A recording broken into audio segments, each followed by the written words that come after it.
Government job की तैयारी के साथ साथ सभी बोर्ड एग्जाम की तैयारी भी डाउटनेट ऐप पर अब होगी। सिर्फ आपको क्वेश्चन का फोटो खींचकर क्रॉप करके अपलोड करना है और आपको उस क्वेश्चन का वीडियो सॉल्यूशन सिर्फ 5 सेकंड के अंदर मिल जाएगा। तो आप सीबीएसई बोर्ड से हो, यूपी बोर्ड से हो या किसी भी बोर्ड से हो, आपको सभी वीडियो सॉल्यूशन यहां पर प्रोवाइड किया जाएगा। क्लास 6 to 12 से लेकर IIT JEE mains advance NEET level तक के क्वेश्चन का। तो अभी के अभी इस ऐप को इंस्टॉल कर लीजिएगा।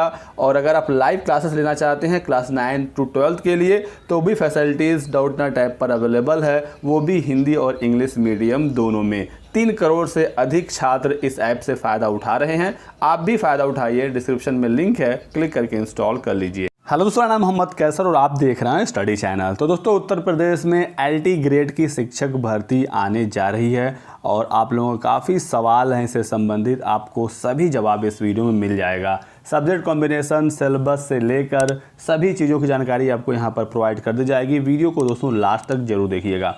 LT ग्रेड की जो पिछली भर्ती थी वो 2018 में आई थी और अब वो पूरी तरह से पूरी होने जा रही है। लोक सेवा आयोग इस भर्ती को कराता है, यानी कि UPPSC आप यहाँ देख सकते हैं, Uttar Pradesh Public Service Commission. LT grade के जो शिक्षक होते हैं वो GIC यानी कि गवर्नमेंट इंटर कॉलेज में इनकी नियुक्ति मिलती है। और हम लोग देख लेते हैं सारी जानकारियाँ, क्योंकि नोटिफिकेशन हमारे पास है पिछला वाला और इससे आपको सारी जानकारी मिल जाएगी। सबसे पहले अगर आप देखना चाहते हैं, यहाँ पर देख सकते हैं फॉर्म भरने की जो फ़ी है वो काफ़ी कम रहता है। लोक सेवा आयोग का सिर्फ 100 रुपये है अनरिजर्व्ड के लिए, और OBC के लिए 25 रुपये प्रोसेसिंग चार्ज लगता है। SC ST के लिए सिर्फ 40 रुपये है। हैंडीकैप के लिए कोई फ़ी लगती ही नहीं, सिर्फ 25 रुपये आपका प्रोसेसिंग चार्ज बैंक का देना पड़ता है।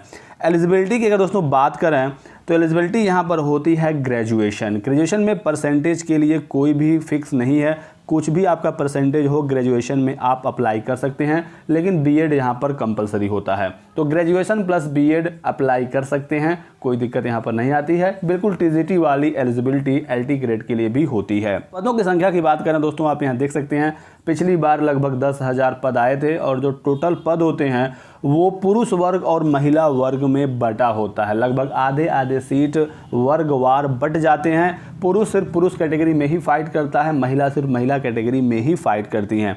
जैसे कि आप यहाँ देख सकते हैं, जब पिछली बार वैकेंसी आई थी तो यहाँ पर सब्जेक्ट वाइज तो वैकेंसी आती ही आती है, लेकिन ये जो वैकेंसी है ये मेल्स के लिए सिर्फ है, सिर्फ मेन के लिए है। आप यहाँ देख सकते हैं हिंदी का कुल यहाँ पर 696 पद था, इंग्लिश के लिए 645, मैथ के लिए 561, साइंस के लिए 571। इस तरह से अलग अलग सब्जेक्ट्स के लिए वैकेंसीज आई थी। टोटल 15 सब्जेक्ट इसमें थे, आप यहाँ देख पाएंगे, और कुल 5364 पद थे मेल के लिए, पुरुष वर्ग के लिए। वहीं पर बात करें महिलाओं के लिए तो आप यहाँ देख लीजिए, यहाँ पर दे दिया गया है वुमन के लिए, और वुमन के लिए भी टोटल जो है 14 सब्जेक्ट में वैकेंसी थी, 5404 पद, यानी 5400 पद यहाँ पर फीमेल्स के लिए था और 5364 पद यहाँ पर मेल्स के लिए था। अलग अलग यहाँ पर पद बट जाते हैं। सैलरी आप यहाँ देख सकते हैं काफ़ी अच्छी सैलरी होती है। पे स्केल 44,900 शुरू होता है और आप यहाँ देख सकते हैं ये कहाँ तक जाता है। तो ये सारी चीज़ें यहाँ पर क्लियर हो जाती हैं। एज लिमिट की अगर बात करते हैं दोस्तों, तो एज लिमिट यहाँ पर होता है 21 से लेकर 40 साल।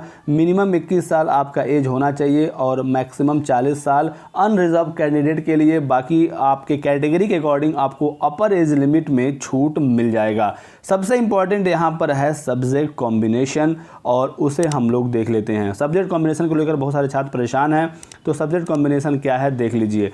अगर आप दोस्तों हिंदी के लिए अप्लाई करना चाहते हैं, असिस्टेंट टीचर, सहायक अध्यापक, तो एलिजिबिलिटी तो मेल और फीमेल्स के लिए सेम ही रहेगा, उसमें कोई अंतर नहीं है।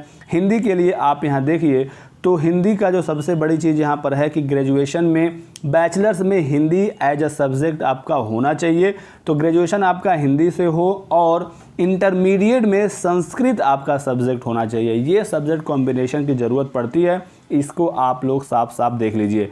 तो ग्रेजुएशन में हिंदी और इंटरमीडिएट में संस्कृत, उसके साथ साथ बीएड तो आपको लगेगा ही लगेगा, तो आप हिंदी से अप्लाई कर सकते हैं। अगला जो सब्जेक्ट है वो इंग्लिश के लिए है। इंग्लिश के लिए हम लोग देख लेते हैं। तो इंग्लिश के लिए क्या है आप यहाँ देखेंगे सिंपली, तो ग्रेजुएशन आपका होना चाहिए इंग्लिश लिटरेचर से, और इसमें इंटरमीडिएट में कोई भी कॉम्बिनेशन की ज़रूरत नहीं पड़ती है। तो इंग्लिश वालों के लिए टेंशन फ्री है। अगर आपने ग्रेजुएशन किया है इंग्लिश से और बीएड है तो आप इसके लिए अप्लाई कर पाएंगे।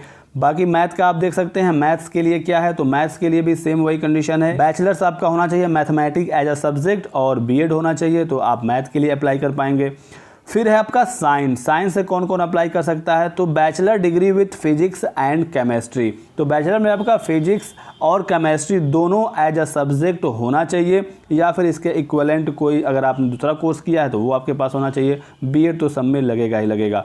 तो बैचलर्स में फिजिक्स और केमिस्ट्री साइंस के लिए ज़रूरी होता है। वहीं पर सोशल साइंस की बात कर रहे हैं तो आप यहाँ देख सकते हैं कि बैचलर्स में आपका कम से कम 2 सब्जेक्ट होना चाहिए, history, geography, political science and economics में से। ये 4 सब्जेक्ट हैं। इन 4 सब्जेक्ट में से कोई भी 2 सब्जेक्ट अगर आपके ग्रेजुएशन में रहा हो तो आप सामाजिक अध्ययन सोशल साइंस से अप्लाई कर सकते हैं। इंटरमीडिएट की कोई सब्जेक्ट कॉम्बिनेशन की जरूरत नहीं पड़ती है, आपके ग्रेजुएशन में सब्जेक्ट कॉम्बिनेशन होना चाहिए। अगला है कंप्यूटर। तो कंप्यूटर के लिए ये है कि अगर आप बीटेक या बी किए हैं कंप्यूटर साइंस से तो आप अप्लाई कर सकते हैं, या फिर बीएससी आपने किया है कंप्यूटर साइंस से, या फिर बीएससी किया है कंप्यूटर एप्लीकेशन से, या फिर अगर आपने बैचलर ऑफ कंप्यूटर एप्लीकेशन किया है, बैचलर्स डिग्री किया है with A level from a course of NIELIT, तो आप अप्लाई कर सकते हैं। बीएड यहाँ पर भी लगेगा। तो इस तरह से दोस्तों सब्जेक्ट कॉम्बिनेशन होता है। उर्दू की बात करें तो आप यहाँ देख सकते हैं उर्दू के लिए कि बैचलर्स डिग्री होना चाहिए उर्दू से, और बीएड रहेगा तो आप उर्दू से अप्लाई कर पाएंगे। बायोलॉजी जीव विज्ञान की बात करते हैं तो जीव विज्ञान के लिए ये कंडीशन होता है कि ग्रेजुएशन में बैचलर्स में आपका जूलॉजी और बॉटनी दोनों सब्जेक्ट होना चाहिए, बायोलॉजी से अप्लाई कर पाएंगे। कहते हैं संस्कृत से कौन अप्लाई कर सकता है, तो bachelors degree with Sanskrit as a subject. तो बैचलर में आपका एक सब्जेक्ट है संस्कृत का, और उसके बाद अगर आपने बीएड किया है तो आप संस्कृत से अप्लाई कर पाएंगे। यहाँ पर भी कोई खास सब्जेक्ट कॉम्बिनेशन की ज़रूरत नहीं पड़ती है। आर्ट से वो सभी लोग अप्लाई कर पाएंगे जिनका बैचलर्स आर्ट है एज अ सब्जेक्ट, या फिर फाइन आर्ट है और बीएड है तो आप अप्लाई कर पाएंगे। वैसे ही म्यूज़िक के लिए है, वैसे ही आप यहाँ देखेंगे कॉमर्स से है।